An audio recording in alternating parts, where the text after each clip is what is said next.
You're on 121.5, the emergency frequency. Welcome to the 21.5 Show, a podcast for professional pilots by professional pilots. Join Dylan and Max, both with experience in flight instruction, the airlines, and business aviation, as they talk to a variety of industry experts, share stories, and have a little fun along the way.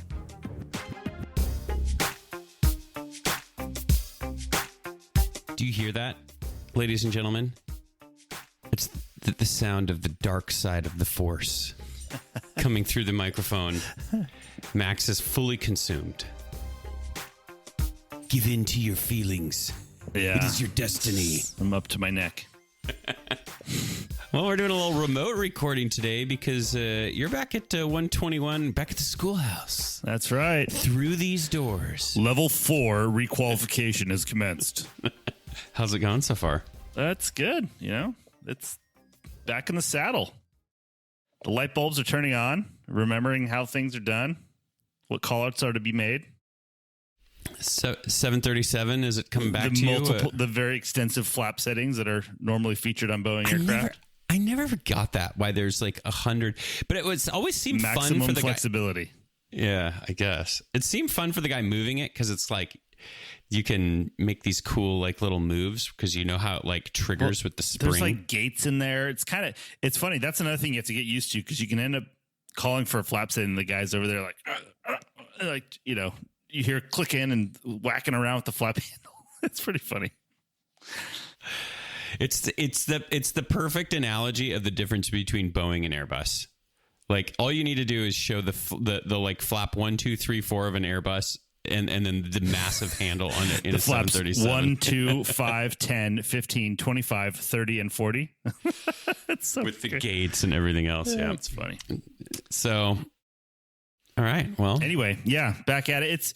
It's interesting to how the training is designed for people that have been gone for say a year and a half ish.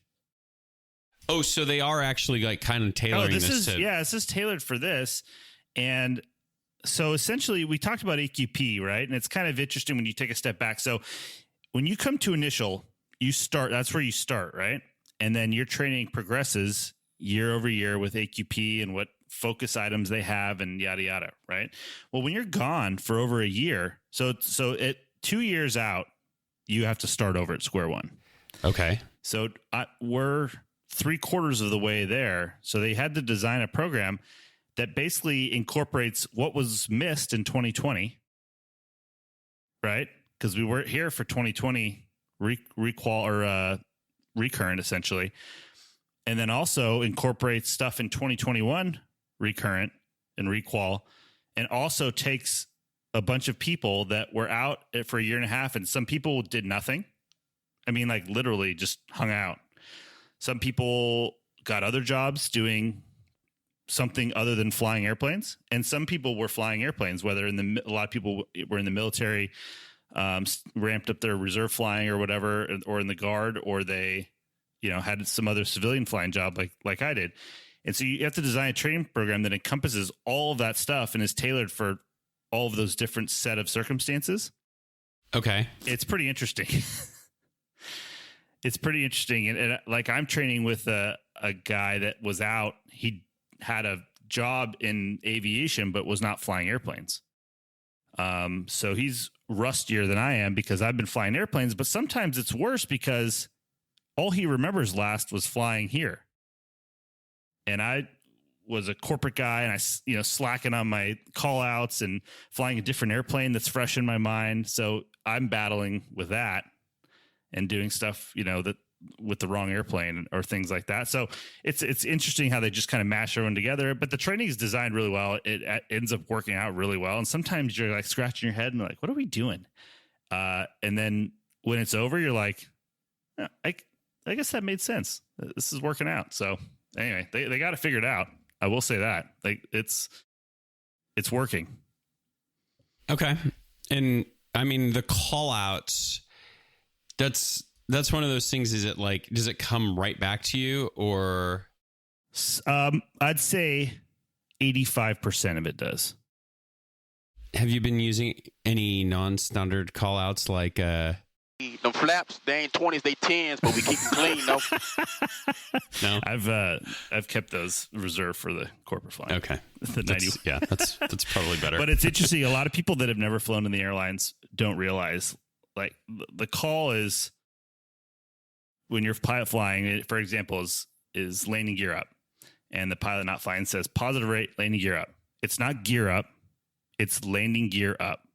And if you don't say landing gear up, and the other guy doesn't say, or gal says gear up, it's landing gear up. Like, it's very specific set of verbiage that you have to stick to.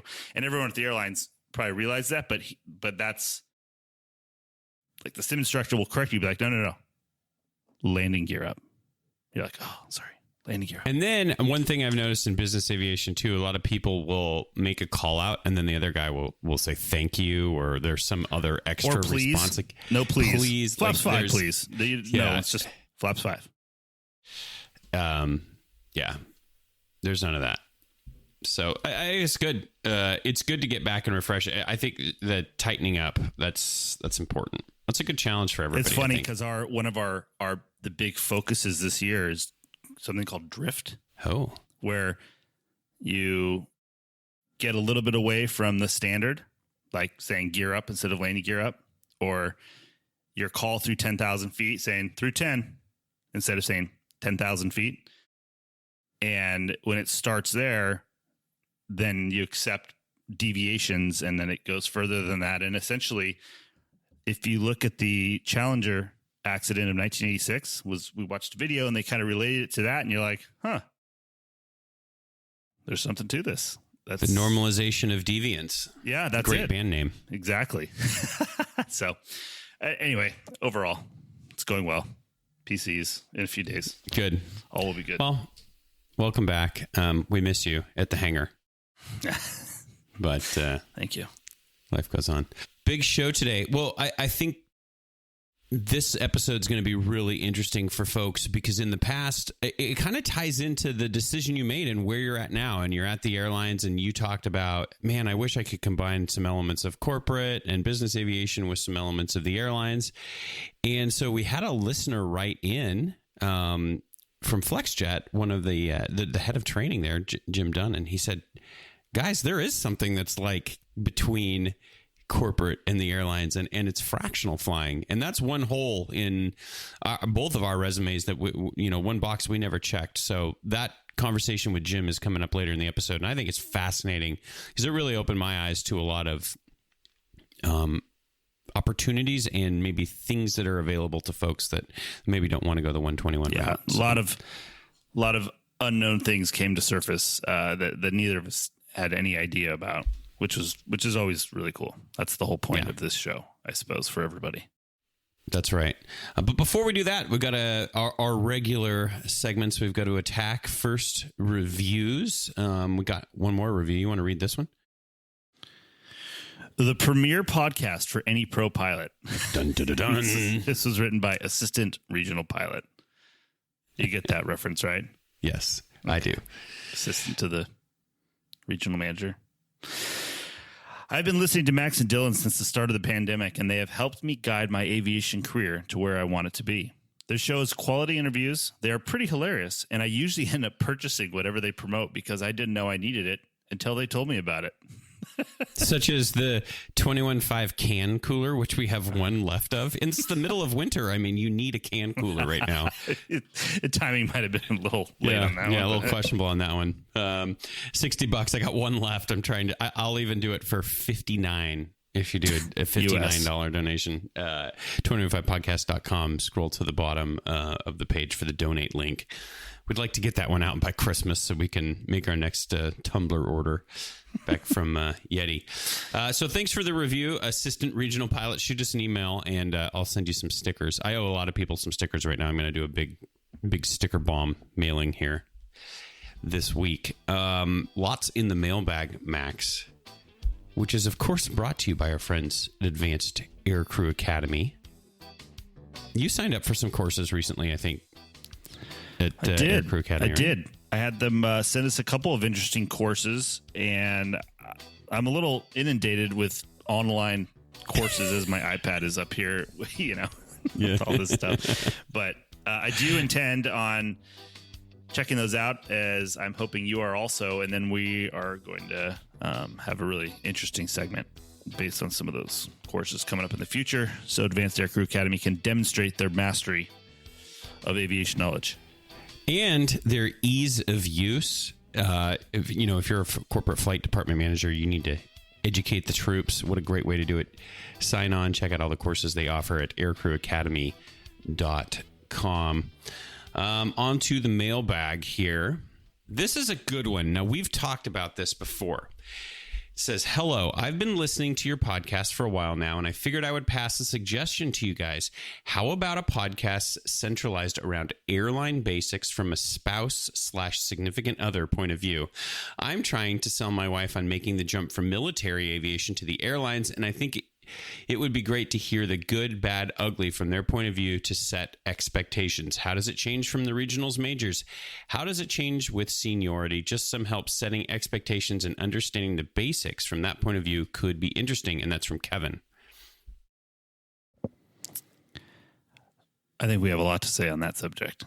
Yeah. And I know my wife does. Yeah. Literally, when we just signed on to this remote platform that we use to record when we're not together, she was on. Did you hear that? Her on speakerphone? Because I told her, I'm like, you might be able to contribute to this episode we're going to put together. And she's like, you know what? I understand why. Or she goes, no, she said, today is a slap in the face of why wives or significant others can be frustrated when their husband or wife is out of town at work. And she's like, the trash and this and that. And I was like, pull that thing back. Let it do what it do, baby. You just got to let it do what it do. Let it do what it do. That's what I told her. And I said, I got to go. You got to do what it do. Yeah, absolutely. We've been plotting wanting to do this episode for a while, and kind of our vision for this episode would basically be a standalone show that would be a great introduction that you could play to a spouse or a significant other, like hey, you start dating someone and you're already in the business, be like, hey, you should listen to this, or if you're trying to make some long-term decisions. So my wife, I think, would be good perspective because I've done regionals, charter, and corporate, so we can get some perspective from her. But here's what I need our listeners to help us out with. I don't think in our network we have a good resource of a spouse that was a military spouse, and then now their spouse is an airline pilot. So I'd like to, if you are in that situation or think you can provide some insight for, shoot us an email, info@215podcast.com, because we'd like to add you to the discussion.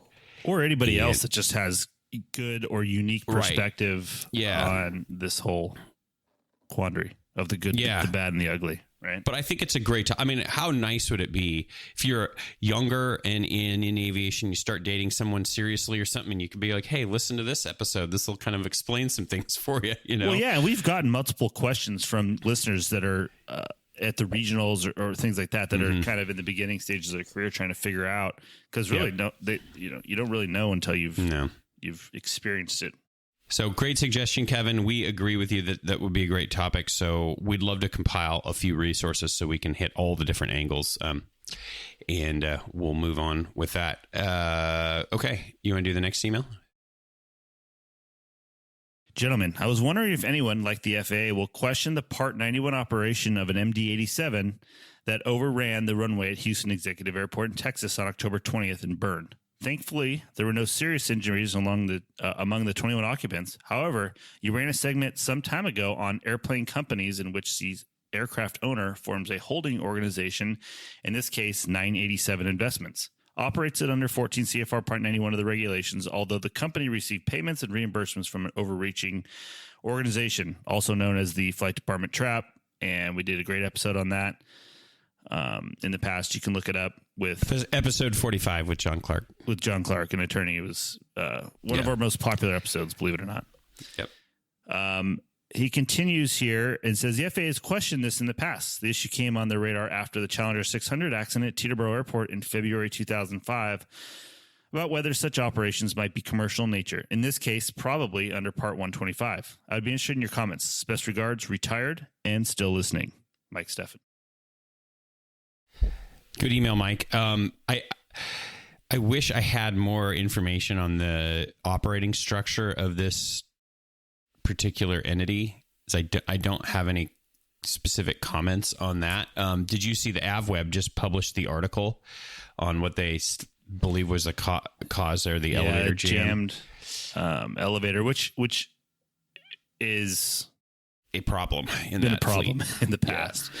Because I guess I don't know a lot about the MD-80. I've never flown one, but I'm pretty sure the elevator is able to free float, and it uses tabs to command movement, right? I was just going to say, do you remember ever taxiing behind them? Yeah, and one was up and one was down. One's up and one's down, and you're looking at like, what? And then they just like randomly start moving, and you're like, what? And more than once on frequency, I would hear people be like, hey, American, check your stab. They're split. And it's really weird to see if you've never seen it before. But, in the case in this article, they point out the airplane had sat for 11 months before flying. And then they put, 23 passengers on the plane for the first flight.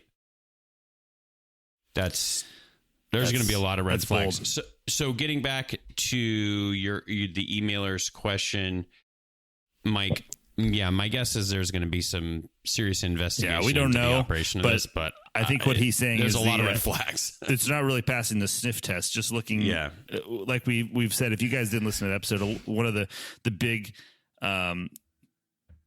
red flags is if it's like something air or November so and so LLC or something that obviously is purely for aviation.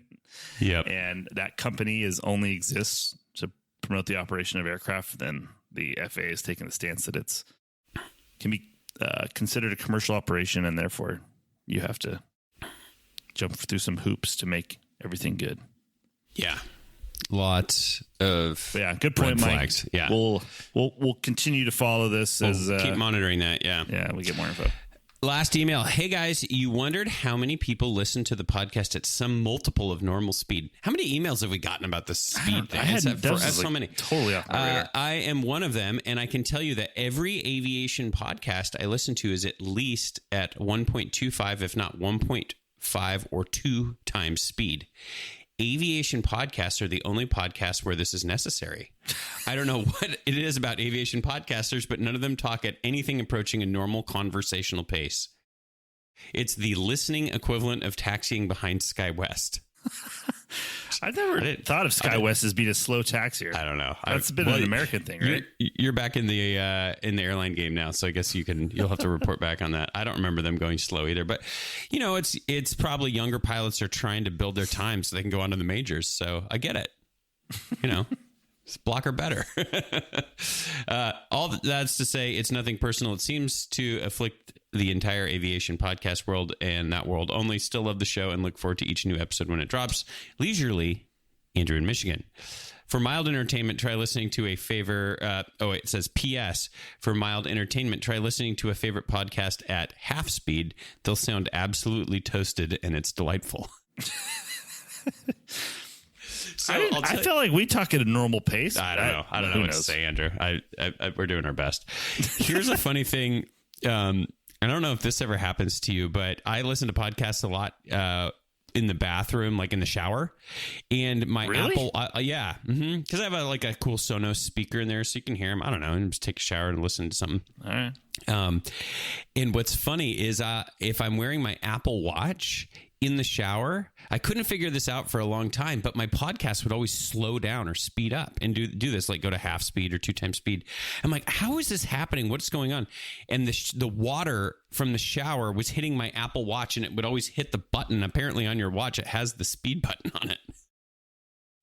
So I could never figure this out, but I'd get stuck in the shower listening to my podcast at like 2 times speed, and I couldn't hear anything. I'm like, but I'm pretty sure the only other person that has probably experienced this problem is Roy.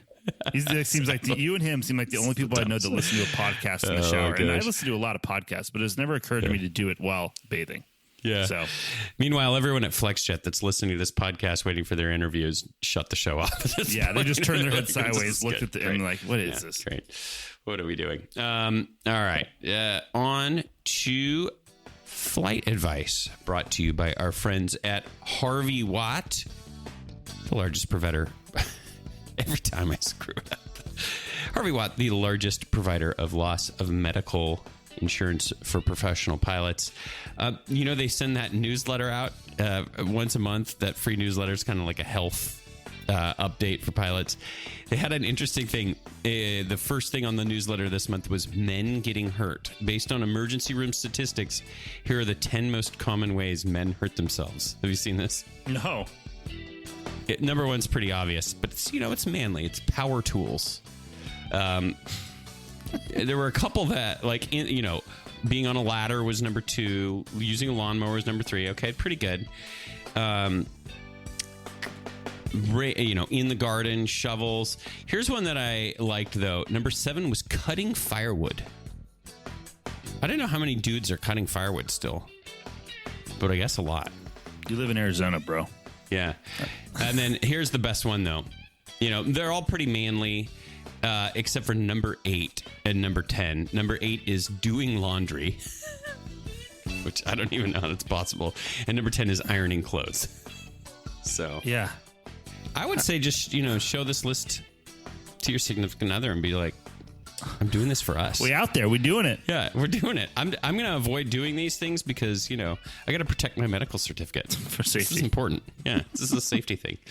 Well, the flight advice today is pretty serious, Max, and it was submitted via the website on the anonymous form that we have there, 215podcast.com, and you can just go click on the flight advice and shoot it over. It says, I need a bit of professional advice. The co-captain I am with at my company has a bad drinking problem. Doesn't drink and fly, so it's nothing like that. It's just after hours it gets bad. The other night, a bunch of us from the company went out on a day off at home base. The pilot in question got absolutely hammered and acted like a jackass to coworkers, but I don't think he even remembers doing it. Another captain at the company had a talk with him the next day and made him apologize to the coworkers. But I'm a new pilot at a small 135 operator, and we don't have a lot of infrastructure like pro standards or HIMS. How do you recommend I handle this, since it's not technically a work issue at this time, but we are a pretty tight group of friends at a small operator? This is a tough one. Yeah, this is. And I want to address this knowing what the industry is like. Especially when you're young and you don't have a lot of experience and you're at a small shop. It's totally different at the airlines. Let's start here. He just referenced pro standards or HIM. So standards, for those of you who don't know, is a thing. It's usually administered through the union. It's basically peers monitoring peers. So meaning we kind of take care of it ourselves before it escalates into a company situation. So if there's a problem with another pilot doing something, you can approach pro standards. The union approaches the pilot and kind of works it out amongst ourselves. So we can all keep each other in line and out of trouble. Would you say, is that pretty good explanation of that? HIMS is another, that's if you're an alcoholic kind of program where you have to admit you have a problem and you go into treatment. That's kind of a whole nother deal. That's more of, you don't report somebody generally to HIMS. They self-report. That's where they go to get help. And then great program and saved a lot of people's careers. But obviously a small 135 operator doesn't have those kind of things. So what are your thoughts? I feel like, especially as a young pilot with not a lot of experience, maybe not a lot of pull at the company, this is a really pivotal thing because you kind of want to get along and make sure everyone's happy and not make waves. But this has the potential to drag you down into a situation where, the email says this doesn't happen on the road when you're flying, but you don't really know that. Yeah, and this is the first step in that direction, though, right? And I think many of us have known a person like this that, they're probably an alcoholic and there are, a chemical reaction in their body. I'm not a doctor or anything, but like it affects people. Alcohol affects certain people differently. I think we've all seen people that, a couple drinks in and they're just a completely different person. So my concern here is that, if you have to continue to associate with this person, eventually, if you say nothing, set aside what's happening to them, it's also going to affect you probably at some point down the road, and could be a career killer, really. So I think you really have to take this not necessarily. seriously. I think it's going to be put him into a position to make it even more difficult decision. Fortunately, this person seems to be their head's in the right place, and they're trying to think about cutting this off at the head. But I think if push came to shove, it seems like if they got into a before flight situation and he didn't think the guy was fit to fly, then I feel like this person would say something or not fly. And so they're in the right space there. The other thing, everybody has their train wreck night sometime, but it seems like he was just giving an example, but this is a repetitive behavior. Sure. Fortunately, I think on the bright side of things, the person that talked to him is the person that person in a position of leadership, especially at a small 135. And that was another captain, right? A peer. So he's kind of doing what pro standards would do. Their peers are, they're kind of taking care of each other, letting the other guy know when he's out of line, and hopefully that cuts it off at the head. So here's two things. I think you need to prepare yourself if you're on a trip with this person. I think you need to premeditate a couple of things. So number one, I think if I'm on a trip with a guy and let's say, we're going to be on a layover for 24 hours or whatever, I would preemptively tell him like, hey, I'd love to go to dinner with you, but I'm not going to, I'm not having any cocktails. And, if you want to do that, that's on you. Like I'm out. I'm going to eliminate myself from that situation. Or I don't drink on trips or whatever. I don't drink on trips. Oh, I'm focusing on being really healthy this month, and I'm doing some weight loss deal, whatever you want to say.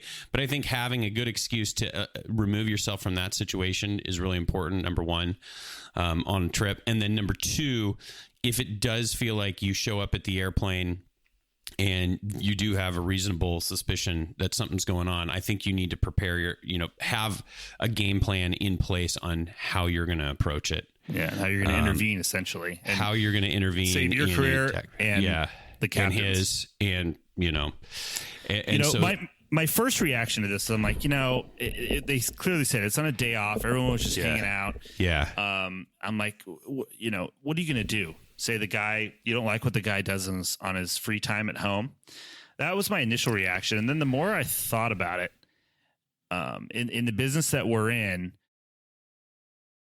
that behavior, while not at work, has a high likelihood of spilling over into work at some point. And especially because I say like what he makes it sound like is this person is probably there's a struggle there. I think they even say it's a disease, right? The alcoholism. Yeah, absolutely. So, yeah. But I think the other thing is since the other captain that talked to him and made him apologize has already breached that subject, I think in this scenario, rather than going to the chief pilot or someone in a management position at the company, I think you still want to kind of handle it like a pro standard situation. And I would talk to the other captain that already counseled him and voice your concern as well and say, hey, what can I do? How can I support you or help? Mm-hmm. So we head this off before it puts us in a really bad spot at work in the future. Yeah. And the ultimate goal is to get this person help. And it's one of those things like we've seen time and time again in this, the person's not going to get help until they arrive at that conclusion. So, and that's the thing. But we're also making the assumption that the guy needs help. I mean, some people just party hard, and necessarily aren't alcoholics, and they just don't know sometimes the time and the place. Yeah. So I think before the other thing too is you just want to be careful when you start to make assumptions and draw conclusions that you don't necessarily know verifiably that that's true. So this is, and these types of situations are often interview questions at jobs, especially airlines. And I think the reason is because there's a lot of finesse and there's a lot of thought that's got to be put into how to handle that situation. So I'd love to hear some advice from some of our listeners that maybe have encountered this situation. I think especially at the smaller company level. Yeah, I can say I've never been in that situation. I haven't handled this situation. So we certainly are people out there that probably have better insight than we are, and we'd love to hear from you. Yeah, absolutely. It's instead of hearing how fast you play the podcast, let's hear how you handle this situation. Because this is not a one-off situation.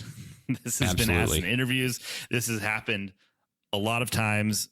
They've developed a program around this at all the airlines. I mean, this is a ongoing, recurring problem that never has a very clear-cut and definitive solution. So you kind of have to lay all the possibilities based on your situation, of which I'm sure we certainly haven't covered all of them. So sure. Let us know. I think, from a professional standpoint, I think the most important thing is making sure that the aircraft is operated safely and legally. And so making sure you have kind of rehearsed what you're going to do if those situations occur. I think that's one of the most important things you can do right now. Yeah. Let us know your input on that one. info@215podcast.com. Okay. Main event time, Max. Let's talk about it. Let's get into the fractionals. Let's go find out about the fractional world with Jim Dunn at FlexJet. We've got a very special guest joining us today. It is Jim Dunn. He's the director of training over at FlexJet and the fractional side of things. The mysterious side of aviation that you and I, we've been at the airlines. We've done the corporate stuff. We've done 135. Fractional is the box we have not checked. So I'm excited to talk to Jim and fill in the gaps of our knowledge. Exactly. Welcome to the program, Jim. Thank you guys very much. It's great to be here. Nice to meet you guys in person finally, and I'm looking forward to talking about the fractional industry with y'all. Absolutely. Well, let's jump right into it. Can you explain for any of our listeners that don't really know what a fractional is? Can you explain what that model is? Sure. Yeah. So fractional started many years ago with the quarter share model. So for people who fly corporate jets, there's a certain mission. When you get past a certain point, it doesn't make sense to own a whole jet. So they segmented the jets into quarter shares, and they sold off pieces or fractions of those jets. So you'll have a jet that's owned by several different owners, and then it's under a management contract, and internally it operates alone like an airline, but externally it's very corporate to flight type of aviation. And one other thing that I think a lot of people, laymen especially, that don't understand is that you're not going to necessarily fly on the jet you own the quarter of all the time, or the fraction of, right? That's correct. Yeah, there's an interchange agreement. So a lot of times owners might not even see the tail number that they actually own in the program. So what the agreement does is allows them the opportunity to fly within the program, and the jets are used throughout the whole owner group. You're one of the fractionals, Jim, but is it safe to say that business is good in the entire fractional industry right now? Business is booming in the entire fractional industry right now. We are flying more than we know what to do with, which is not a bad problem to have. It's pretty cool, actually. Can you talk a little bit about the types of airplanes you guys operate?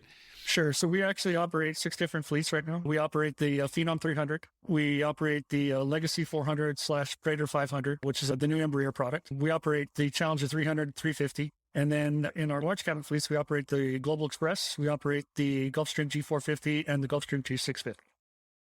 And while we're on this subject, so Flex was supposed to be the launch customer for the Ariane supersonic jet, right? Yes, we were. And then unfortunately, that was going to be really exciting. That was going to be super cool. And then unfortunately, that didn't work out over at Ariane. So what's the plan with that? Was there any sort of like fleet? Obviously, there's nothing that can directly What's the plan, Jim? You're going to do another Jim, are you guys supersonic going to develop that internally now? So we're putting some pieces together right now on a new airplane that we haven't really announced. No. So, honestly, getting an airplane off the ground and to production is a large capital investment. And, we were one of the first investors in the area, and we were very excited to include that into our international large cabin program was the plan. But the capital ran out before they could get it to manufacture. So if you follow us out there, we're also involved with the Gulfstream G7, which is going to be launched 2023. If you haven't followed that airplane out there, it's pretty amazing airplane. 18-hour legs on it, all fly-by-wire. The cockpit is very spacey. It looks like iPads in there. That's quite impressive. And we're the launch customer partner with Gulfstream on that. So that's our next evolution, moving into the fractional market. And we're really excited about that. And we're looking forward to that. Wow. So how does it work, Jim, especially when you have a new fleet and you say, all right, we're going to buy 25 airplanes, let's say, or whatever number it is. Do you round up the owners first and then kind of figure out how many people want to buy a share and then place an order? Or do you do it the other way? Can you talk about that at all? So that falls in the sales realm, but I'll give you my best shot at it. So it's based on sales projections on how we actually do our fleet planning. And so what we found this year, for example, we were starting the year off with a delivery of 18 aircraft. We ended up finishing off the year with 25. And then looking into 2022, we're looking to 42 aircraft deliveries. So that's how much the business has expanded as a result of the pandemic and the world events right now. So like I said, business is booming and we're really excited about it. That's great to hear. Let's talk a little bit about being a pilot at a fractional. Can you walk us through the lifestyle? Maybe what's different than being a corporate pilot or an airline pilot? Why would people want to look at being a pilot at a fractional? Sure, absolutely. So there's a couple things you need to know about fractional flying that are givens about fractional flying. So you're going to have your schedule generally about 4 weeks prior to you flying it. And it's a fixed schedule that you actually bid. So once it's awarded to you, you can look out and see what days you're going to work and what days you're not. You're going to get a minimum of 10 hours of rest every night you fly out there. And there's some variables in there too. And your trips every week are going to be variables. So let's just start off with the airplanes. First of all, the airplanes are nomadic. Okay.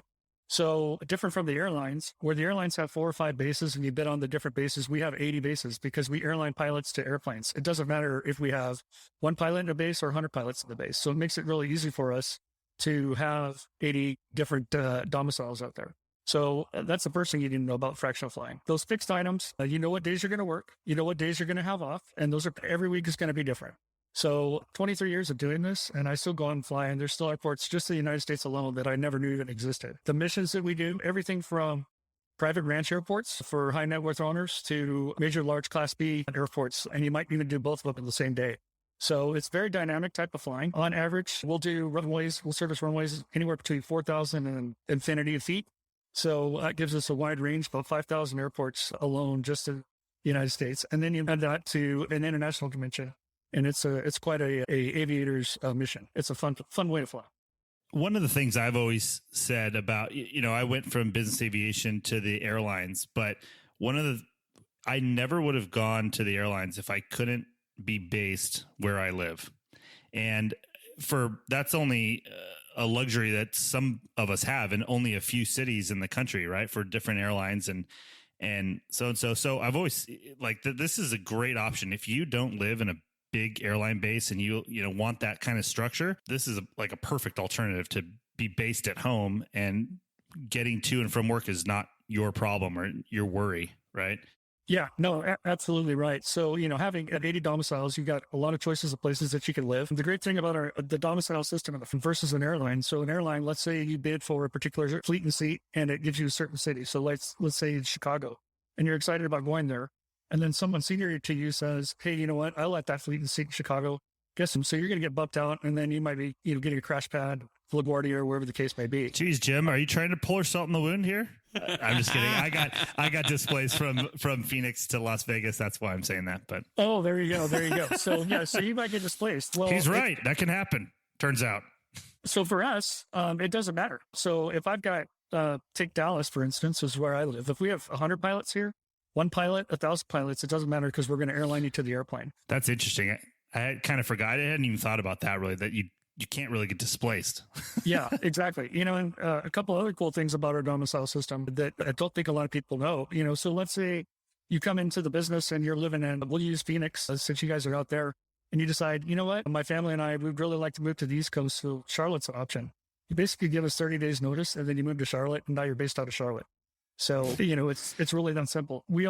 Our pilots will use our domicile system a lot for temporary gateway domiciles. So say you're doing a vacation with your family and you live in Dallas and your family wants to go ahead. Let's use Orlando since I was just there. And you would tell our scheduling group, hey, at the end of this tour, could you send me to Orlando? And they'll send you to Orlando. You go enjoy your time with your family. And if you want to, you can even have them dispatch you back out of Orlando. And at the end of the next tour, they'll get you back to your domicile. So a lot of flexibility in the domicile system that we have within the fractional industry. I've also heard of pilots too that summer or winter in different locations, you could just change your domicile depending on the season. It's that easy, right? Absolutely. I can think of one case that we have a pilot who has a home up in Chicago and one in Florida. So he spends the summer months up in Chicago and the winter months down in Florida. So it works out really well for him to do that. Like you said, Max, it'd be perfect for you for being a big skier because you just follow the snow every year. It's not much of an option when you have kids in school and everything, but when they leave, that would be very nice. Pretty slick. So Jim, tell us a little bit. You mentioned there's rotations, you bid for schedules. Can you tell us a little bit about what these different schedules look like? Is it just 7 on, 7 off? There are some options for 7 on, 7 off. There are some options for 8 on, 7 off. Depends on which fractional. Mm-hmm. We happen to have a system, it's called PDS, which was actually used in the airlines. And we started with the airline version years ago. And that didn't quite work out for us because in the fractional industry, you're bidding for days on and you're bidding for days off. Whereas the airlines, you bid for trips or specific trip pairings. So there was features of PDS that were really good for us for efficiency. So we hired some really fancy engineers to come in here, guys a lot smarter than I am. And they basically reverse engineered it. And we built an in-house program that designed a PDS system specifically for the fractionals. So it allows us the efficiency to have peak days where we can schedule more pilots on peak days and then let more pilots off on certain days. But to give you a general idea of what the schedules look like, a typical tour is anywhere between 4 and 8 days. And then you're going to have anywhere between 3 to infinity days off at the end, depending on how you bid. And so it's one big mathematical equation, basically, on how you do that. And then again, each fractional is a little bit different. We have some other features within our fractionals. So as you get some seniority within our organization, we have a group called the Red Label Pilots within our group.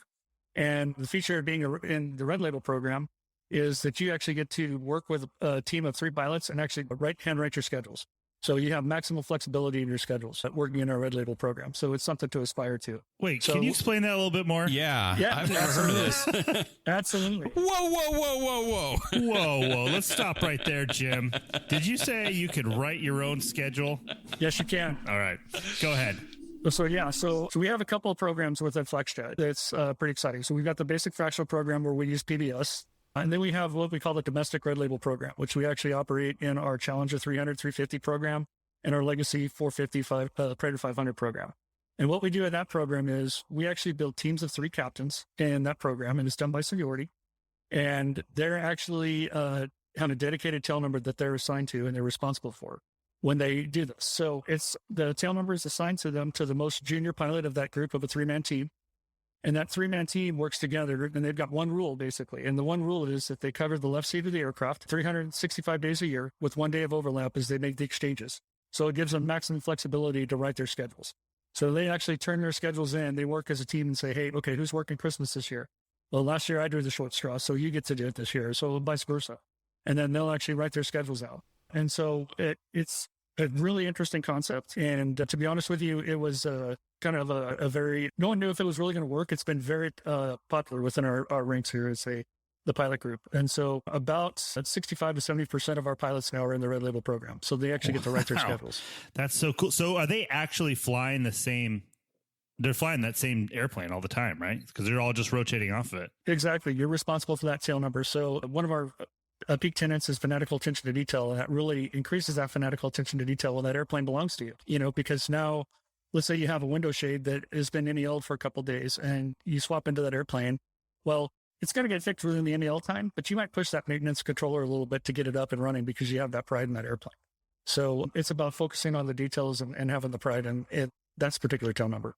Plus, you all know the sounds and creaks and moans that the airplane makes. It's a familiar setting for you. Yeah, that's really cool to fly the same piece of equipment because you get to know that airplane and follow along with what's going on. But I have a question. What's the minimum? There's got to be a minimum length. Is it 4 days of minimum time during each rotation? Yeah, minimum length is 4 days, and then maximum we try and tap out at 8 days in our standard FlexJet program. 8 days is a long time to be out on the road, but a 4-day is about the minimum amount of efficiency we can get within our program.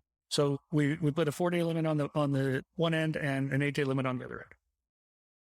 Wow, That's pretty cool. So can you trade between groups? Like if you're in a group and everybody wants the weekends off, then obviously that's not going to work great. But if you're in a group where somebody loves to work Monday, Tuesday, Wednesday, and the other guy loves, or whatever, can you transition to find better fits?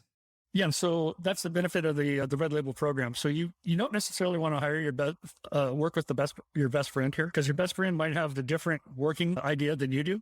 What you want to do is find the best fit for your team. Someone who wants to work. If you want to try and get weekends off, you want to find that person who's okay working the weekends. And you also, if you want to work a lot of days, get paid more, you want to find someone who doesn't maybe want to work as much in between. So it's about finding that right mix. And we don't assign the pilots to those groups of 3. You actually pick the guys and gals you're going to fly with. So it's a good synergy within that team. Huh. That's Hunger really cool. Games. I like that. Yeah, basically. That's exactly right. Last guy to get picked for the kickball team. That's right. So let's get back to the non-red label. Domestic red label, I think, also sounds like a type of whiskey. I'm just going to throw that out there also. Yeah, exactly.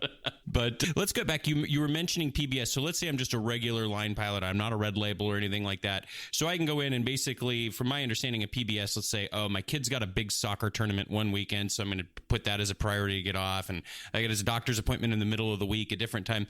I mean, it gives you some flexibility, so it's not as rigid, right? That's absolutely correct. So what PBS does, it'll generate every mathematical possibility for schedule that you could bid on. And then there's filters bid into PBS. So you can do exactly what you said. You can bid for the days you want on, the days you want off, the number of days that you want to work, the number of days you want off in between, and every variable in between that. And then once you filter it down to a group of lines, then you rank those lines 1 through, let's say there's 10 lines available that you want, 1 through 10 of how you'd want those lines, and that's your bid. Oh, so there is a line. Yeah, it's an actual line. So I don't know if either of you guys worked with PBS before, but the PBS for the airlines, you would assign point values to everything and you send this off in cyberspace, and then something would come back and it's like, okay, well, that's kind of what I bid for. What we did when I was telling you earlier that we actually hired some guys to rewrite the software, we did it so that we could actually see the train that's going to hit you first. So it actually generates the lines, and then we can see the lines mathematically, and then now you can filter them down and then bid on those lines. Now, once your line is assigned or you get awarded what your schedule, is there ability to trade or to manipulate it at all after that point? Yeah, we work with our pilots quite often to, if you've got something special going on, a wedding or a birthday, and you did get it in your bid, but we try and work with them to help them, get the lifestyle that they want. Can't guarantee everything, but we're really good. We'll work on our pilot group about that. That's interesting. That's cool. And then let's say 1 month you don't want to work a lot and you kind of bid for a low time line or whatever.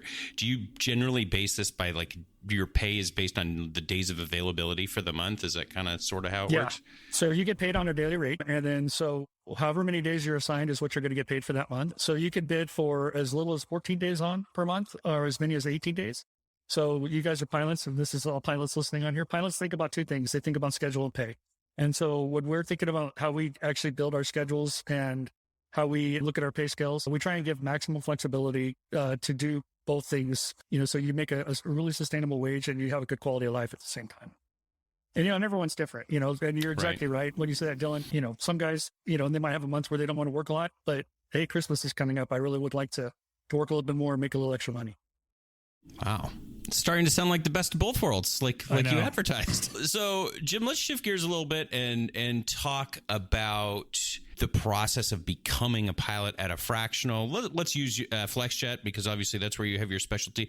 Talk a little bit about what it's like right now in the recruiting and hiring landscape, and then we'll shift into being a new hire, training, all that kind of stuff.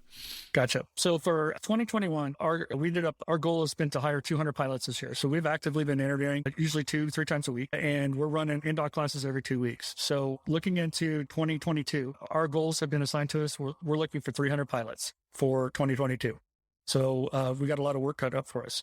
A typical pilot profile is like every airline that you've ever experienced out there. You've got military pilots, you've got corporate pilots, you've got people who've done on-demand flying, come from the regionals. So it's a good mix of the pilot group that we look at.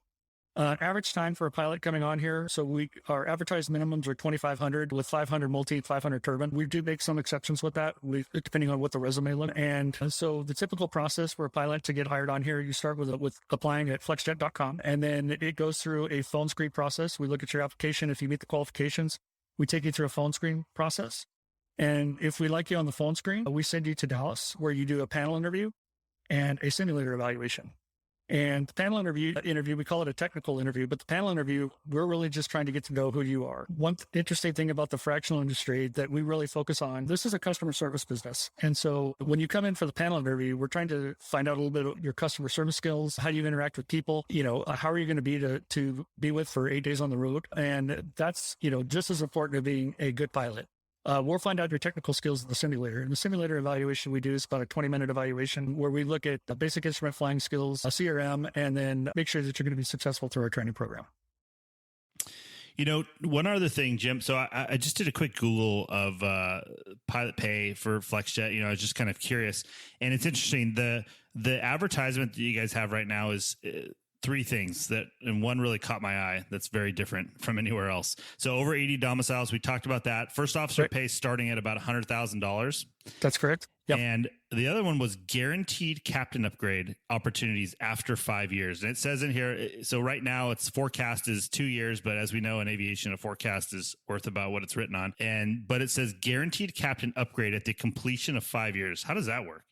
Yeah, so that's exactly right. When you talk about the forecast, when guys come in for the interview process, we do a presentation for them and we talk about upgrade time. Upgrade time right now, just to give you an idea, is running about a year at the company on property. But that said, that's a moving target. And it's probably one of the hardest targets for an aviation operation to predict because there's so many things that affect it. Aircraft deliveries affect it, attrition affects economic events, world events, all those things, can affect that number. So what we did and committed to is if you come on board here and you're expecting a year upgrade, and let's say all those things fall through for whatever reason, and hopefully they don't. What we've guaranteed is if you're going to stay with us and give us the longevity, we're going to upgrade you to captain at 5 years and put you onto the captain scale, even if there's not a captain position available for you. So you're going to be guaranteed that upgrade in salary at that time. Wow. You can actually You'll never make a hear plan. that at the airlines, ladies and gentlemen. One other question here. As a candidate, let's say that I have a type rating in an airplane you guys already operate. Does that guarantee me, like if I'm already Phenom 300 type, that I'm going to get in that fleet? Or as a new hire, are you assigned based on seniority to the airplane? Can you talk a little bit about that? Yeah, so let me just talk about the typical pipeline for a pilot coming on board the company. So when we hire a pilot in the company, we hire you as a first officer into one of three aircraft types. We hire you into the Phenom 300, the Legacy 450, 500, or the Challenger 300, 350. Doesn't matter which one you go into, it all pays the same. The way we determine which airplane you're going to go into, that is basically the end dock date that you come into and where we have the training slots and which fleet has a need at that time. So every end dock class that I've had this year, it's been a little bit different mix of the group that's come in here. I've had all Challengers in the class. I've had all Phenoms. I've had combinations, Phenoms, Challengers, Legacies. It really just depends on what's happening within our deliveries, where we need pilots and ships with upgrades, etc. That said, your first upgrade opportunity is going to be into the left seat of the small cabin airplane, the Phenom. And so upgrade time right now is right at about a year within our company to the left seat of the Phenom. And then we take the philosophy, once a captain, always a captain. So your next bid is going to be to the captain of either the midsize, super midsize aircraft. And that's the either the Legacy or the Challenger 300, 350. We just had our first group that moved from when we started hiring quite a bit into the Challenger 300, 350. And that was about 3.5 to 4 years that they've been on property. So that's what we're expecting into the super mid-size cabin airplane right now. So that's the typical path that we do. And then we have another path for a pilot when you come on board into our large cabin airplanes. So I mentioned earlier, we're flying Gulfstreams and Globals. And so for a pilot to get into that program, that's also what we call our international large cabin red-label program. And the way we do that is we actually will take and we put 5 pilots on each one of those airplanes.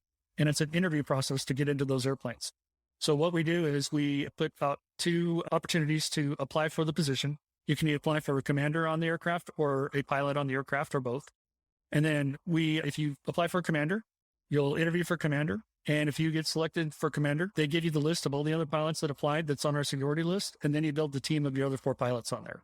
And then once you have your 5 pilots, they're all captain qualified on those airplanes, kind of like a small corporate flight department. And they're responsible for covering that airplane. So it's a separate path that a pilot can take when they come on board here. So for a new hire, it is maybe not probable, but it's possible to get into a large cabin airplane once you come on property as a pilot here, because you can apply day one into that program if you want to. And a lot of people think it's a really senior program for pilots to go in there. Not necessarily the case, because it goes back to that team concept that we're talking about. You want to have a team of people that you can work with. So we actually have some international large cabin airplanes where we've had people on property for right at 2 years within the company. Wow. So if you're a new hire, but you had extensive international experience, maybe some other things that it might. Absolutely. Oh, interesting. Yeah. Okay. So, we look at all sorts of different things that's going to make a great team, whether it's international experience, you might speak 4 languages, you might be an AMP, so all those things are helpful when you're talking about a program of that magnitude. We did an episode a few weeks ago, Max, talking about AQP and some of the advantages that the airlines have. Jim, do you guys take advantage of any of those types of training programs in your operation? Yeah, so I listened to your that podcast last week. It was a great podcast, by the way. And it was mentioned in there that FlexJet was AQP. That was actually not correct. We're not AQP, but we're a standard 135 training program that is very much structured like an airline. So this is something that a lot of people don't understand about the fractional aviation market. Internally, we operate a lot like a 121 airline. And what I mean by that is we have a lot of the same safety programs. We have an ASAP program. We have a flight data monitoring program. We have a lot of the same processes with OEs that you would have at a 121 airline. We have a large dispatch center that takes care of the pilots out there. So we have schedulers, planners, maintenance personnel, logistics folks, all working in the same room to take care of the pilots. The objective is, just like a 121 airline is, we want the pilots to go out there and focus on 2 things, safety being the number one thing, and then taking care of the customers. So we try and take care of all the other stuff in the background. So that's filing your flight plans, making sure that all your travel arrangements are made, your hotels are done at the end of the night, you've got your airlines at the front and the back end of your tours. Everything is taken care of for you as a pilot here. So it's very turnkey working here. Our training program, since we've done with the specific question that you asked about, it's a standard 135 training program. We come back to recurrent twice a year. We do a long recurrent event. We do a short recurrent event. And the initial event is somewhere between 3 and 4 weeks, depending on the aircraft that you go into, which is a 6 to 8 in-dock plus the aircraft training. We usually send you home for 7 days after you complete the aircraft training. And then we schedule you for an OE event, which is broken into 2. There's a primary OE, which is basically an extended pre-flight, the first time you fly the airplane empty, so that you kind of put all the theory that you got in the simulator world together with the airplane. And then you fly 25 hours with a check pilot or instructor pilot out on the line until you get signed off and comfortable with the airplane. And then we kick you out of the system from there. Walk us through a typical tour for a line pilot. What does that look like? What's your average day look like? Sure, absolutely. So it'll actually start on your last day off. You're going to be, we provide you a phone and an iPad, and on your phone, you're going to have some proprietary software where we basically run all of our trips through. So you're going to open up Dunn software, and the first thing you're probably going to see is a travel block on your first day on. So as I mentioned earlier, we move pilots to airplanes, not airplanes to pilots. So it's usually going to start off with a airline block. So let's start in Dallas. So let's say you're catching American Airlines flight 1234. And it'll tell you you're flying with Captain Smith and you're going to Fort Lauderdale at 7 o'clock in the morning on that flight, where you'll pick up 593FX. And when you guys get to 593FX, you're going to position over to Naples. You're going to pick up 4 passengers, and then you're going to fly those 4 passengers to Atlanta Fulton County Airport. And you're done at the end of the day. So when you finish at the end of the day, you'll open up that phone application again and you'll look at it, and you'll have your hotel information built in there. You'll have your rest block for the night built in there, and you'll have your on-duty time and your proposed trips for the next day. So let's say your proposed trips out of Fulton County, you're coming on duty at 8 o'clock in the morning, departing at 9 o'clock. You're going to go Fulton County to Kansas City downtown, live from Kansas City downtown with 6 to Telluride, Colorado. And then you're going to position from Telluride to Eagle, Colorado, live from Eagle to Portland, Oregon. Pretty long day. So, and we do work some pretty long days sometimes. And so you'll do all those trips. You get to Portland, you do the same thing, and you'll do this for 4 or 5 days. And then till you get to the next to your last day. So your last day, we got to get you home. So your next to your last day, your trip's going to be built a little bit different. The way it's going to be built basically is for your last day, it's going to show you're probably flying a trip in the morning and then a travel block to get you home in the afternoon. So let's say you ended your second to last day in Santa Ana, California, Orange County. And your trip out of there is Orange County live with 3 passengers to Denver Centennial.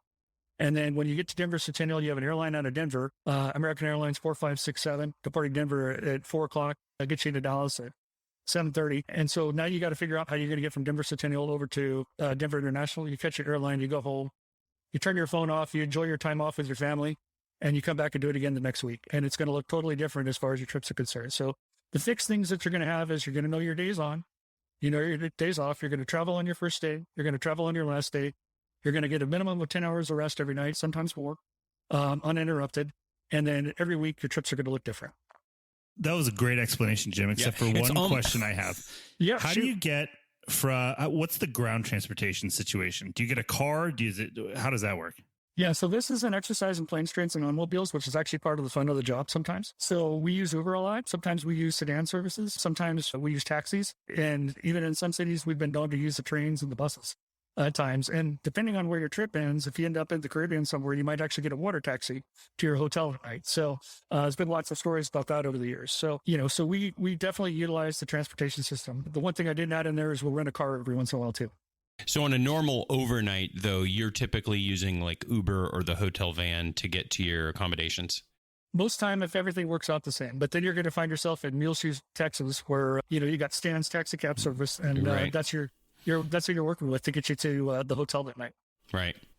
I'll tell you, for listeners that don't have a lot of contacts, maybe flight instructors and stuff, that might sound a little overwhelming. I'll tell you, flying 135 is so much fun because you never know what's coming up next. And the variety is what I loved about that so much, because you are going to go and see places of the country that you have never even heard of or imagined. And that was my favorite part about flying 135. Yeah, what I used to tell people about that kind of flying was that you would go to places that in the normal course of your life you will never go to. Like the airlines, it's all relatively bigger cities and this and that you might find yourself. But I mean, I remember where I went to the sock capital of the world, like before it all moved to China, was this town in Alabama, and they were known for textile production of socks. And it was the craziest trip. We had so much fun in this place. I would never ever have gone there. Yeah, and that's what it's like every week. We do frequent a lot of the same places because a lot of our clientele, like to go to a lot of the same places. And the great thing about our clientele is they usually like to go to nice places. So, we do a lot of the mountain airports. So we're getting ready to get very busy in the mountain airports. Eagle, Aspen, Telluride, Jacksonville, the Caribbean's very busy for us. And then, we're also international too, which I really haven't mentioned a lot of. But I mean, we do Mexico a lot, we do Canada, and we do world trips in our large cabin airplanes. I mean, we have airplanes all over the world at any given time. All right, Jim, I've been waiting to bring this up. I know this is going to be a sensitive subject, but we need to broach this crew meal situation here. The crew meal situation, yeah. So as I like to say, when you come to work here, you're going to gain the FlexJet 15. We actually have 2 meal programs working in FlexJet. So one thing I tell candidates when they come in and we're giving the presentation, you are not going to starve working here. So we automatically order you breakfast and lunch if you're flying over breakfast and lunch, and you get to order what you want. We have a basic menu out there that you can choose from, but you can customize that a little bit. We can never guarantee 100% you're going to get exactly what you want. It depends on how quick we get your order, what kitchen it's coming from, and what you order. But we're pretty good about getting people what they want. And if you're flying over the dinner hours, you let our catering group know. They'll have a meal on board the airplane. Flying over backside of the clock, if you want a snack flying, you let our catering group know, and they put it on there. And these are, this is high-end catering. It's really, really nice food. It's not, stuff you get out of, a Subway or stuff, somewhere like that. And so that's our normal crew meal program. But we actually have a different one as well within our organization. Our pilots are allowed to actually purchase a meal in the company every night with no limit on what the cost of that meal is. Oh, no. You actually said that? Yes, I did. Yeah, that sounds like a lot of rope. We're recording you, Jim. Do you know this? I do know you're saying that. These are pilots, right? You understand exactly. That. So let me explain that a little bit more. So we have a philosophy here, management by trust. Matter of fact, our principal and owner, Ken Rickey, actually wrote a book, Management by Trust. It talks about his life as a corporate pilot. And everyone out here is pilots. You know what it's like. You'll have one of those days where, maintenance is a problem, or you're delayed, or you got cranky owners, or whatever the case is. It just makes it a really long day. And having that ability to go and purchase a meal and get a good night's rest kind of resets everything. You come back out the next day and you're ready to go do it again. So from his experience as a corporate pilot, he allows us to do that. And the philosophy behind it is managed by trust. There's no cost on the meal. We trust our pilots with a multi-million-dollar asset, with multi-million, sometimes billion-dollar net worth individuals and their families with a mission to go all over the world. The thought is we can trust you to buy dinner too.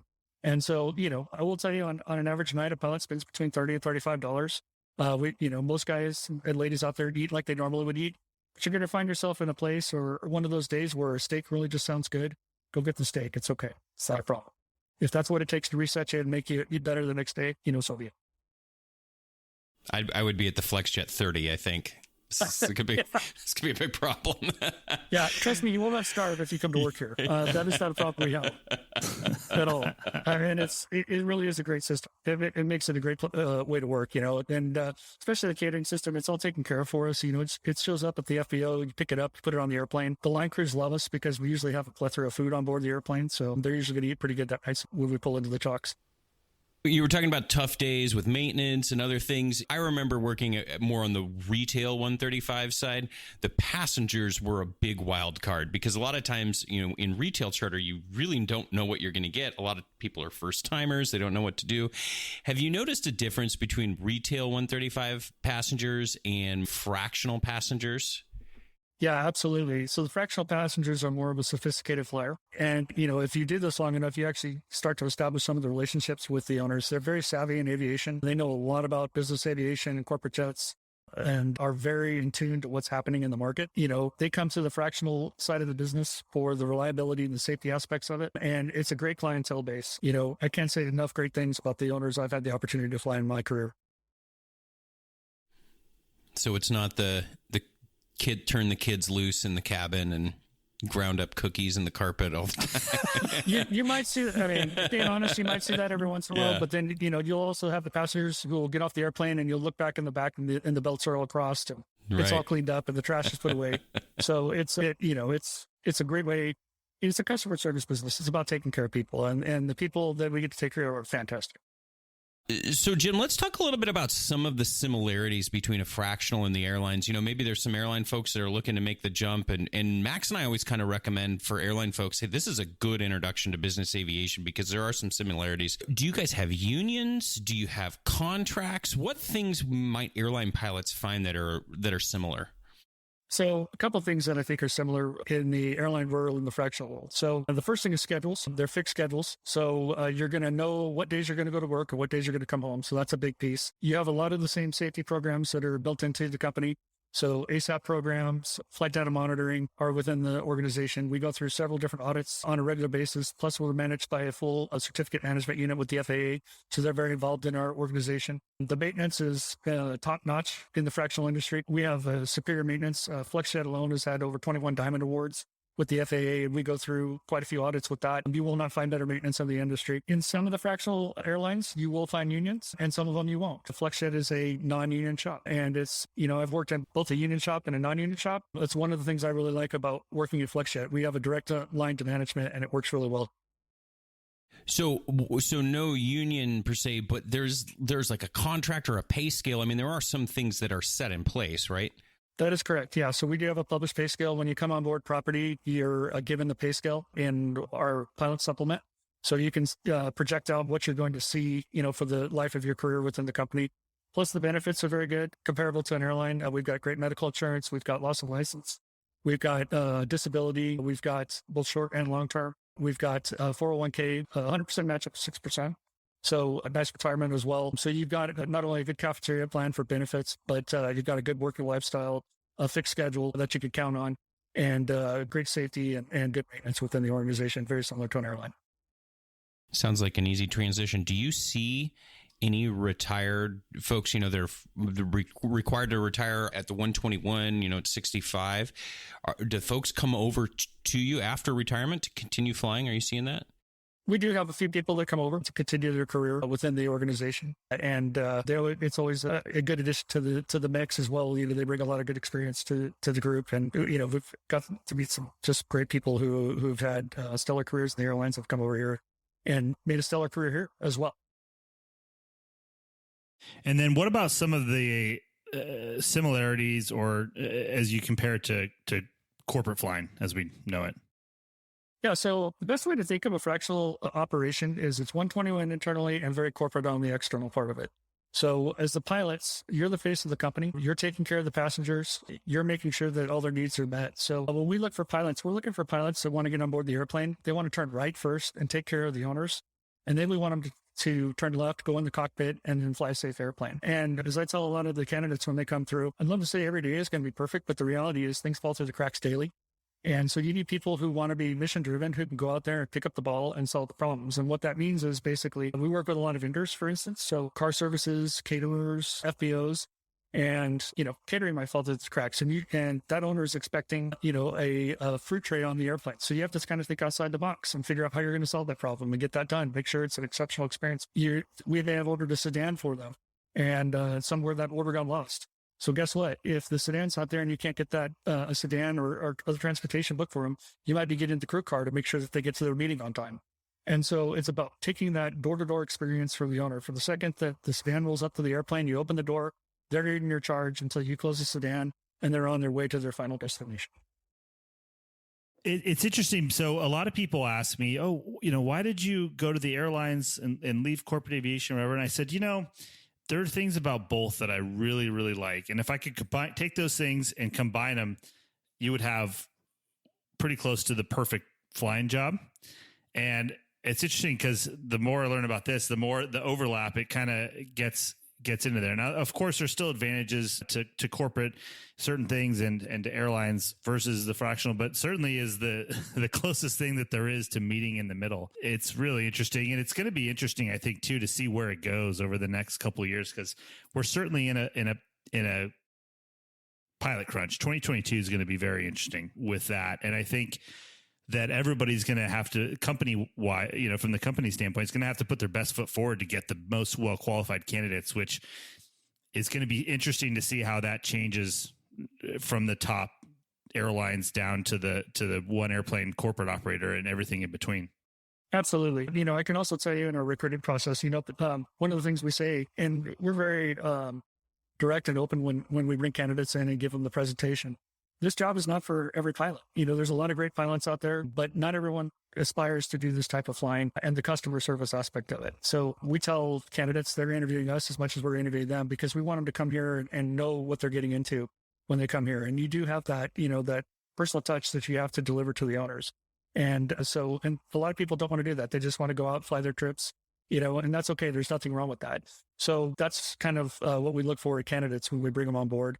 And you're absolutely right. It's going to be an interesting year, 2022, trying to find pilots throughout the industry. Well, the other thing too, you mentioned, so kind of like somebody that wants just to come and fly their trip and go home and not really interact with the passengers very much and stuff. That would be a good airline fit. And then I think on the corporate side, there's a lot of guys, and I would kind of put myself in this category, that I didn't mind the customer service aspect and interacting with the passengers. I kind of liked that part, but it's all the other stuff that was always your problem on top of taking care of the passengers. So, finding the hotel and the transportation for yourself and this and that and everything and things for the passengers and this and the fractional business takes a lot of that noise and it becomes somebody else's problem. That's my favorite saying sometimes is like, you know what that sounds like? Not my problem. And so when everything is your problem, you really start to embrace the support, that's the background support of people that can do some of that stuff, because you know what it's like to have to juggle it all. And sometimes it gets overwhelming when things don't go wrong or don't go right. And so I think that the people that have managed a flight department and things like that could really learn to embrace not having to deal with that and also probably improve their customer service skills, because you have more energy to devote to that versus spread it so thin amongst everything else. Absolutely. That's a very true statement. We have so FlexJet as a whole is about 1,500 employees, not just pilots. Of the pilots, it's about 875. And so that's a pretty large support staff that's taking care of the pilots in the background. That's it. Ordering your catering. That's making sure you get fed each day. Make sure that the transportation is set up for the passengers. Make sure that you have hotels at the end of the night, that your airlines are booked for you. All the things that like you mentioned, Max, that, are the burdensome things of being a corporate pilot. And so, the focus when we start out in the fractional market is to make it as turnkey as possible for the pilots to have that dedicated focus, and that's safe operation of aircraft and taking care of those passengers. Yeah, it's... one other thing tacking on to what we're talking about, there were some of the differences too. Like I'm in a Part 91 operation where our trips are very different, right? I go out one leg, we're going to sit for 2 or 3 nights, and then we're going to come back. And That's great, and it's a completely different thing. But I had to go out and what I say, like, get reps before I could get to a job like that. And this is where I try and steer younger pilots that want to be in business aviation. A fractional is a good place to go because, yeah, flying a cushy 91 job where you're only going to fly maybe 100 hours a year might be good later on in your career when you got young children. But you have to build that foundation, I think, either a fractional or a regional where you're out there every day flying. You're going to fly maybe, I don't know, can a pilot fly 600-700 hours a year at FlexJet? Yeah, absolutely. So the average pilot's going to fly about 700 hours a year. You hit the nail on the head with that, Dylan. And something different from corporate flying that you mentioned there, where you'll go sit for 2 or 3 days. We're going to sit maybe on a good day, we might sit 2 or 3 hours in place. We usually have an hour on the ground.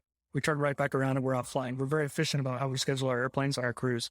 So, and back to when every week is different, every day is different too. You might have a day where you fly one leg, one long transcon, or you might be up in the Northeast and you do 5 legs that day. And every week's going to be different, just depending on where you are and how the deck gets shuffled. So you're going to build a great experience. Pilots that come on board here, not only it's the best of both worlds, you're going to find a career opportunity that you can make a good long-term career opportunity, and you're also going to get a lot of great experience in doing it.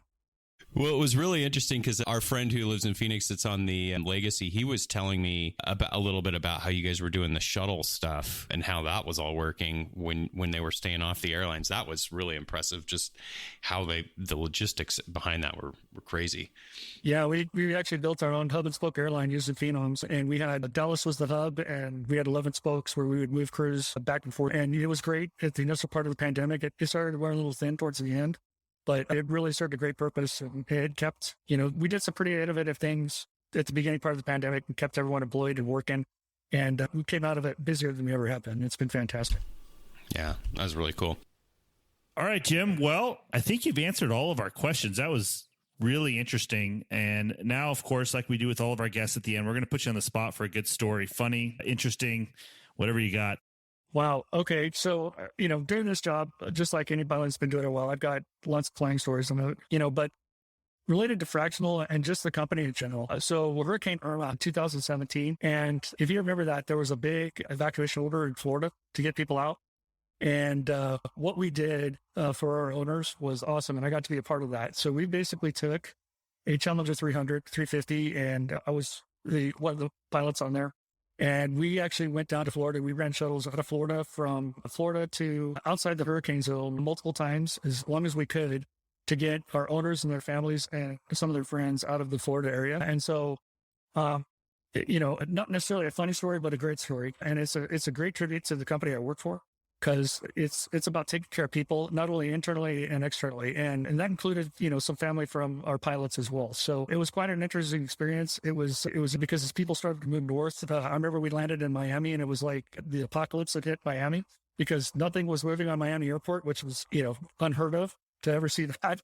And it was kind of a surreal experience, but at the end of it, it was a very rewarding and just a great experience for me. And again, a tribute to FlexJet and the people I work with.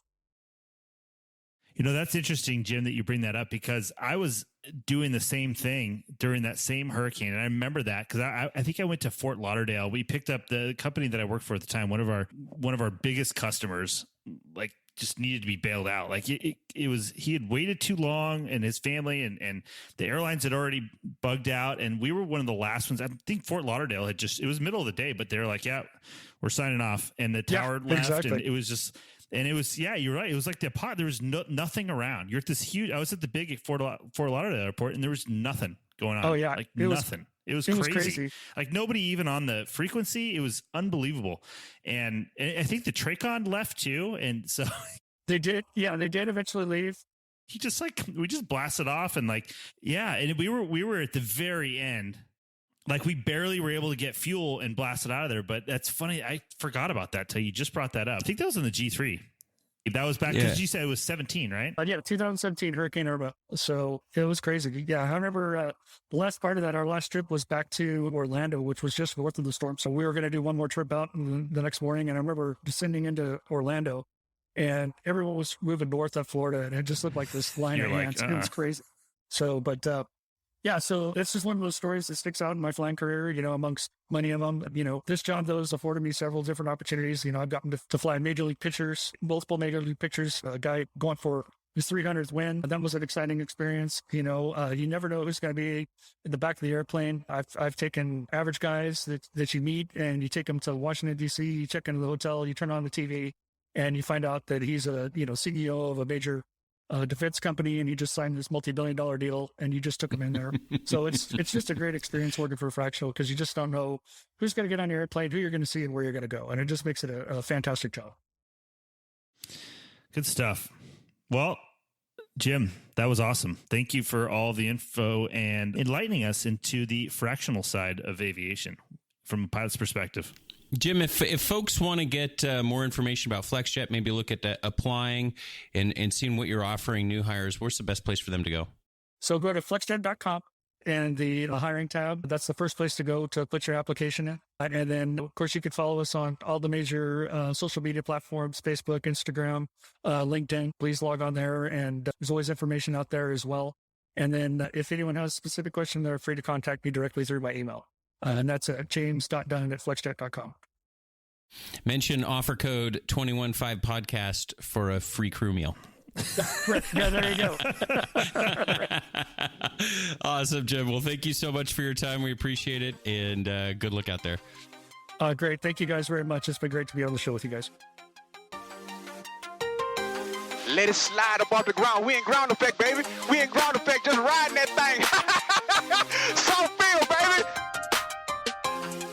All right, so I walked away from that interview. We actually had probably a 30-minute conversation after we talked to Jim. Yeah, just kind of digesting everything he said, and we're stupid. We didn't record it, unfortunately. Professional podcasters. Typical. Yeah, we're very professional. And we're like, wow, because it was just you and I just had a lot of thoughts, but a couple that came to mind there. Number one, we've always said, when you get out of school, out of flight training, hopefully you don't have a lot of personal attachments, and you have a lot of flexibility to be able to go and basically grind for a couple years. Out. You got to grind it out. You got to get go as much get those reps and a variety of experience and fly. Yep. You have to fly a lot of hours per year. Yep. You got to get those reps, 800, 600, whatever you can get those first few years. Some people just don't want to do the regional airlines. And I think this is an awesome alternative to the regional airlines. Now, and I don't think it was really. Yeah. And they're hiring with a lot lower experience. The time requirements. And you kind of leave with something, I guess, I hesitate to say like more valuable, but you have a type rating that's more valuable. Let's just say that. You're diversified. Yeah, well, it's just one of the tools that you keep in your back pocket that we always talk about that you never know you're going to need in aviation. And so you leave with a business jet or multiple, because they operate so many different types that are usually very popular outside of the fractional world. So you leave with those type ratings, which I think was huge. And you also have that experience in the business aviation side of things, but you also understand some things from the airline side of things. So it really sets you up with a diverse and broad, really good foundation and foundation. And you get a taste really of both. In a way, I mean, you're like we led the show with talking about call outs and standardization. You get a lot of that you would get at the airlines too. So I think this is a real viable option for folks. I think it really even if you say, you know what, I'm going to fly for Southwest Airlines. That's my ultimate goal. You go work at the fractionals for a while. Maybe you'll love it and you'll stick with it. But either way, man, now you have all that experience in business aviation and a type rating. And then, man, if a furlough or anything were to happen, the other thing too that we see a lot in business aviation and people that haven't been in it. Uh-oh. I didn't mean it. Remember the graphic of that with like the flute peering out of the glass? Amos's wife drew that. It was incredible. I forgot about that. That's so good. Yeah. Anyway, what I was going to say is so many people in business aviation, they get up kind of like against the fence where they have this time. They've been doing it for a while and they're like, I really like this type of flying and I really like this, but I feel like I have to go to the airlines because of the retirement and the loss of license and the benefits and the schedule and this and that. But I really don't want to do that. I just don't want to walk around in big airports and just do that all the time.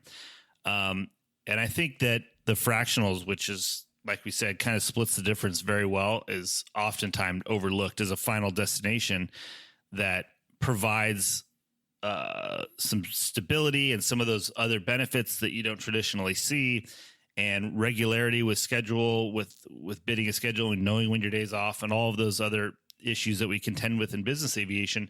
I just feel like the fractionals are oftentimes overlooked.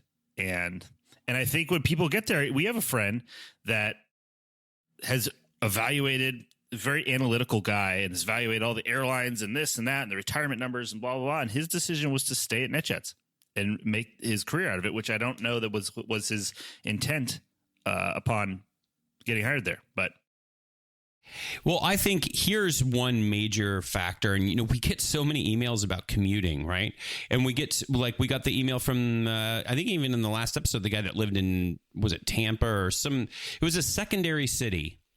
And let's say that you live in a secondary city, you live in Spokane, Washington, or you live in, Omaha, Nebraska, and you're not leaving for, whatever the reasons are. I think that, especially when you're living in those secondary cities that are never going to be a major airline base, I think is one of the great situations where fractional really makes sense, because then you're not commuting and you're not worried about, I'm in a small base. It might close. It might not. It doesn't matter. Right. You're there. So I think that's as one a of the vehement anti-commuter. Yeah. Who's currently being forced to commute due to displacement. But you're commuting under protest. I think. Does that matter? Yeah. Well, no, I don't think it does. But I will, there's light at the end of the tunnel. And I've always said, do not sentence yourself to a life of commuting. Like, at least have an open mind of moving to a base ultimately. But if you were just like, listen, I am going to live in Mobile, Alabama, and that's where I'm from, I'm never leaving there. This disclaimer: we don't actually know if Mobile's a base for fractionals, but do your own research. As a gateway base, they call it. But that's just, I don't know why that popped in my head, but you know what I'm saying. At least then, that's your base. Or if you split your time between two places, you're like, we talked about that. Yeah, you heard that 30 days notice, boom, you're based somewhere else. No vacancy bids, no nothing. You just, here I am, airline out of here now. Thank you. Pretty good deal. I'm glad Jim reached out to us and we were able to chat a little bit about that. I'd love to hear from some fractional pilots. Here's the one thing that I'll say, and we touched on this in the interview. You're going to work hard at a fractional. There's no question. Like, when you're there, you're working. Like an airline. Like an airline. Yep. So don't think that it's, you're just punching a clock and sitting in the FBO lounge and working on the weight machine. But there are benefits to that. Yeah, absolutely. Idle hands, etc. Okay, I think that should do it. Anything else you want to add? Any last words from the dark side? Do you see? Are you secretly ready to punch back to business aviation, Max? Come back. No, well, listen. I came back at a tough time in that. This is November. I'm in training.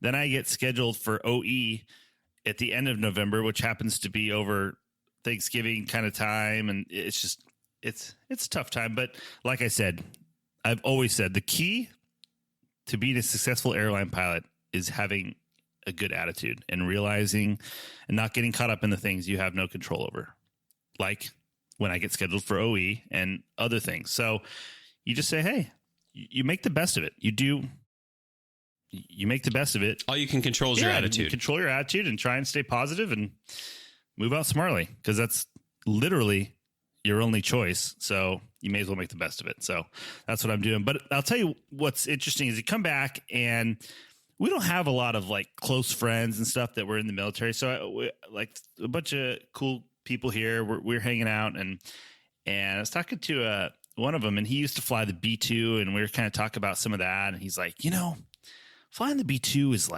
really awesome and really terrible at the same time. I'm like, well, what do you mean? He's like, it's awesome. You're in this $2 billion, machine that can do crazy stuff and it looks like no other airplane and this and that. He goes, but it's like this little cockpit, and sometimes we go on missions for 24 hours. I'm like, is there a crew rest area and stuff? He's like, no, I'm like, how many pilots are there? He's like, just 2. I'm like, are you serious? Like, and they have to tank like, multiple times and hit the tanker and do all this. And I'm like, dude, that is intense. I'm like, what's the lab situation like? Like, it's just like a honeypot. Like, you got to carry out at the end. I mean, and I'm like, do you guys like train for that? And listen to this. This blew my mind.